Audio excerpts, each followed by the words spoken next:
morning, everybody. This is John Scarborough. I wanted to talk today about these Pittsburgh Pribars.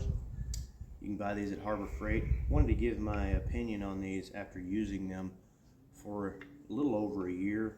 I notice a lot of guys, especially on TikTok, they're getting to where they're making reviews on tools, and the review is on a brand new tool.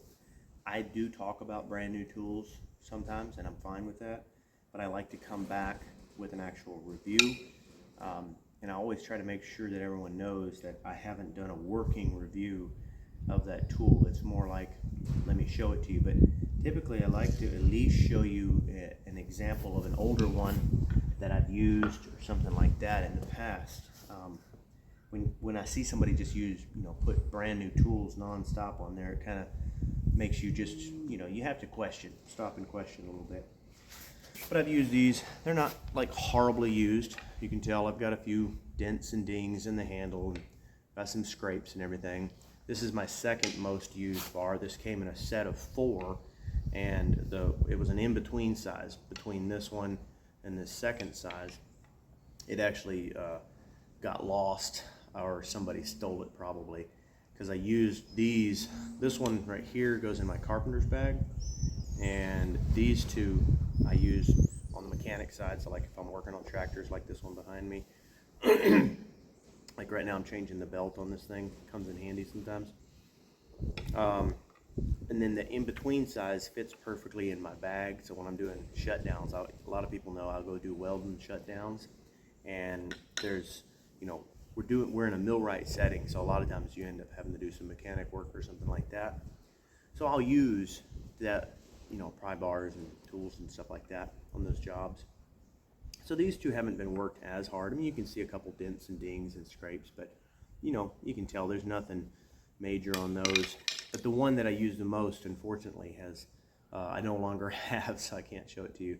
But the long story short, I haven't bent or tore up any of these in the year, but I have seen some other guys do it. Okay, so I work with quite a few different guys because I work part-time for multiple different companies, and in all of those companies I work with a lot of different guys, and I see a lot of different tools come and go. And these Pittsburgh, you see a lot of Pittsburgh come and go, and a lot of Icon, but not as much. The Pittsburgh is very affordable, okay, and some of the tools are worth buying, especially depending on who you are, and some of them aren't. So this one right here, all I can do is tell you about it and let you make a decision for yourself. So a couple of things that I do like about it is obviously the price, and they're not bad. For their price, they're not bad. I have seen some guys bend these. I've never seen them break them, and I've never seen the handles get broke despite a lot of abuse. Okay, so that's a good sign. And that lifetime warranty, along with that price, you really can't beat that. I mean, you can, but it's pretty nice. But here's the thing: if you can buy a more expensive brand with a lifetime warranty and it not put you in a bind, like I've seen guys right when they need these the most go to really going down on them, and they'll start bending, and once they start bending, they're done. They're worthless. So, excuse me, my camera's trying to fall over. I got wind blowing. So once they bend on you, they're done. You haven't got a pry bar anymore. So the reason mine aren't bent is because I typically go get a bigger pry bar before I have to worry about it bending. With that being said, that means that they're not going to get you out of a bind as easily. You have to have more there with you. Somebody who has a better brand, a more expensive brand, is going to get out of that bind. So if you depend on this for your living, I might not go with the Pittsburgh. But for me here on the farm, I'm right next to a bigger bar. So if I see an issue, I can go get a bigger bar typically and things like that. But at the same time, when you're in a tight spot, sometimes you need a smaller bar with the strength of a bigger bar, because you can't always get into a spot like right here. I was trying to get this belt on. I'm running out of room.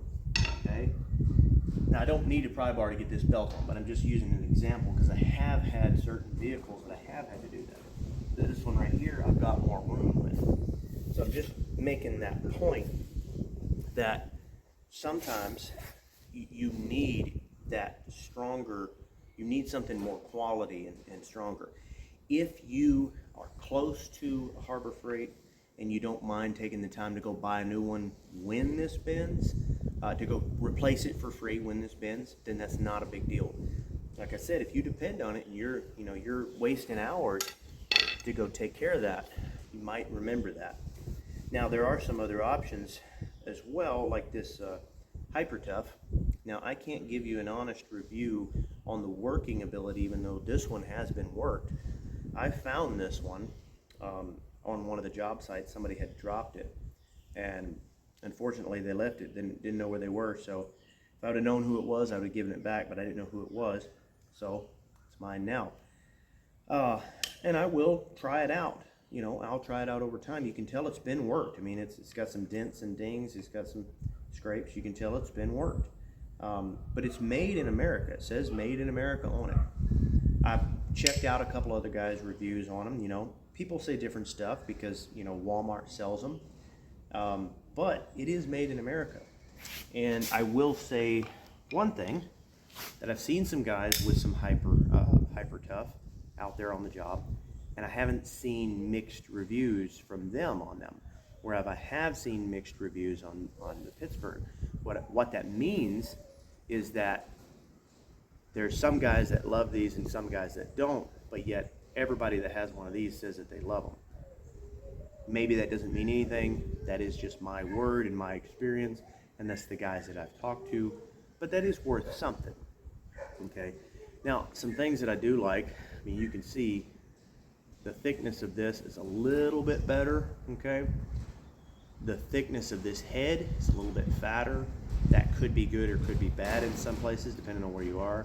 But what I do like is that the handle is much, much better on this one right here.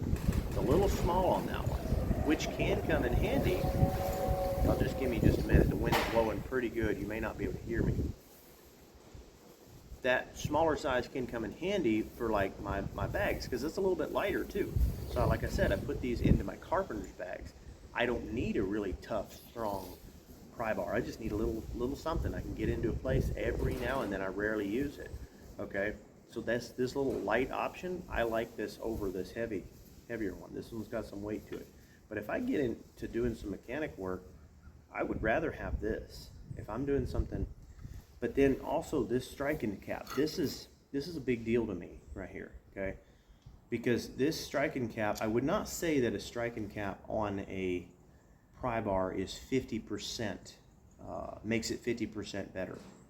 But I would say that maybe it makes it another 25% better. Okay, so this one would be 25% better than this one, just because of the striking cap alone. Okay, but as far as, then you have to look at price and warranty and all like that. So you're still comparing, and it's not necessarily apples to apples, but that's just something to consider. So definitely a striking cap is really nice. In a mechanic setting, it's really nice for sure. But really anywhere you need a pry bar, you don't always need that striking cap. And I see a lot of guys abuse it and use it in the wrong way, try to use these like a chisel and things like that.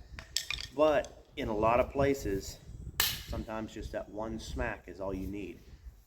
And being able to do that, you can tell this one's been struck quite a bit. Being able to do that's pretty nice sometimes.